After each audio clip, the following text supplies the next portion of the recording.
United going to go long, potentially, from the boot of Burn Hughes. Decide against it. Short it is to Mills. Come away, JJ! Come away, patience! Stay there! It's going to be offside, is it? No, flag stays down and Mantato's into the area. Bendito Mantato with the space and he opens the scoring. Brilliant. Well, he scored for the under-21s in midweek. He's grabbed one today for the under-18s. Bendito Mantato cutting off the right to give United a 1-0 lead. He's done ever so well there. Maybe surprised some of the Liverpool defenders, cutting back inside. He's good 2 feet on him, and I think the defender for Liverpool there, was it Hawkins, just thought he wasn't going to hit that with his left foot, and he did. Can be a real help being a tall, strong player. But sometimes it can be a bit of a hindrance as well at this level, because, as you say, Arthur, it becomes very easy to see the mismatch in size as a mismatch in fairness. Gabriel, lovely check back, and again, looking to find some space. Turns again, gets the shot away and makes it 2 for Manchester United.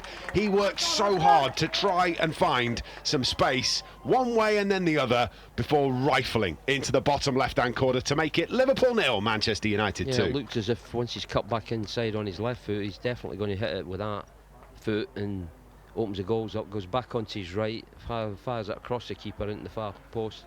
No more than they deserve. Belgian! Ball into the penalty area. Header comes in. Real dangerous, brilliant, absolutely fantastic from Cameron Burn-Hughes, who sees it really late, but manages to shuffle his feet and stop it creeping under the crossbar. Yeah, midfield player Inglethorpe that just got the final touch there. The fact that we've not had to speak about the referee probably tells you about the performance of the official. That's a good cross.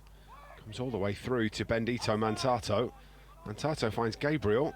Gabriel gets past the challenge. Gabriel shifts it onto his right foot. Can he score? Of course he can. Rattles it home. And Manchester United have a third. Gabriel has a second. And Manchester United are staring down the barrel of all 3 points. Brilliant football, 3-0. It looked too tight with the angles going there, but he knows that where the space is. It's right in at the near post, high as well, which doesn't give the keeper any chance at all to react to that. Great finish.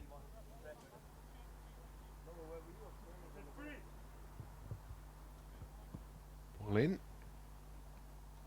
Loose inside the penalty area. Turned home, is it? Yes, it is. And it's Louis Bradbury that's going to get his name on the score sheet to make it Liverpool 0, Manchester United 4, poaching in the 6-yard box. And United have an almost unassailable advantage. Yeah, ball bobbling about there. 2 of them going in. Kukonki and Bradbury get a touch in it, but Bradbury got the last touch. Well, comfortable result in the end.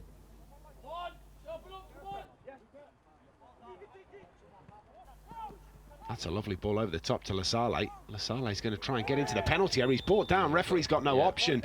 Penalty spot pointed at, and Manchester United with an opportunity from 12 yards. Yeah, great control and driving into the box, asking questions of defenders. Can they deal with it? No, they're struggling. It'll be Thwaites who steps up against Miscure and fires it goalwards and into the back of the net. Maybe a slight slip, but it doesn't matter. It's snuck past, and Manchester United hit 5 against Liverpool. Liverpool 0, Manchester United 5. Yeah, excellent second half as well as the first half. He's cleaned his studs before he took that. He was probably known it was a little bit sort of slippy and heavy there. Lovely footwork from Samuel Lasale. Fires it into the feet of Gabriel on the edge of the box. It's still loose. Still a chance here for Lasale. Lasale for the 6th. And Manchester United do hit 6 against their famous old rivals. Gives it the Cole Palmer celebration too. Brilliant finish. Brilliant from Lasale. Brilliant from Manchester United. Liverpool 0, Manchester United 6. He's done ever so well there, Lasale. In the build-up play. When it becomes a little bit congested, a few ricochets, but eventually the ball broke to him, and he's done everything right there, really. Round the keeper, tight angle, slots it away. Well done, guys. Well done. Back in the ball. Maybe another chance here for Gabriel's hat-trick. He gets it. 10th of the season, hat-trick against Liverpool. Gabriel. Manchester United have hit Liverpool for 7-0. Manchester United lead in stoppage time. Yeah, this time it's very not like his earlier goals he's hitting, where he's moving it from foot to foot. He's control and smashed it quite early, really. Control and hit. Everybody's surprised, especially the goalkeeper. That's the main one. Well, Fletch, very positive and a very strong performance. How are you assessing that one? No, listen, it was a tough game. I think the scoreline doesn't reflect how difficult it was for us. I think Liverpool, on a really tricky pitch, made it difficult. They were at it, they were energetic. They tried to play a real positive, expansive way of play, which leaves you a little bit open at the back, and I think second half we took advantage of that. So we spoke about some things at half time. I think first half we were a little bit sloppy in our approach and our detail wasn't quite right.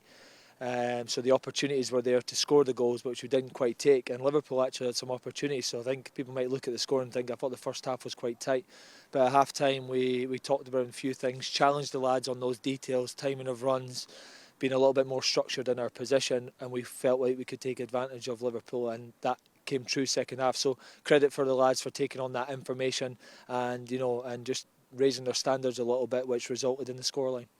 Well, the second half really was ruthless. Even the subs you brought onto the pitch did their jobs and wanted to create chances as well. No, they did, and I think the pleasing thing was they kept doing it right up until the end. I think sometimes when you get a few goals ahead, you can get a little bit complacent, but the lads still kept making the right runs. The subs came on and wanted to make an impact. I challenged them on keeping a clean sheet as well, which they did. So overall, that was a pleasing thing. You could even hear Cam, the goalkeeper, at the end, still organising, demanding people to run back. So we do it right for 90 minutes, no matter the scoreline. The scoreline's almost irrelevant. We do the right things. We're clinical when we attack. We defend. We try and keep a clean sheet. And credit to the lads, they've done that today. Well, I was going to ask you a question about Cam, because he's someone who's been around the 18s for quite a few years now. He's quite experienced, which sounds daft because they're so young. But to have someone like him, a commanding voice at the back, were rewarded very well today with his clean sheet. No, he deserves it, and he's had a little injury, so he's missed a few weeks, and Fred Heath's come in and done fantastic, but now Fred's got a little injury and Cam's back in. That's how it works in football.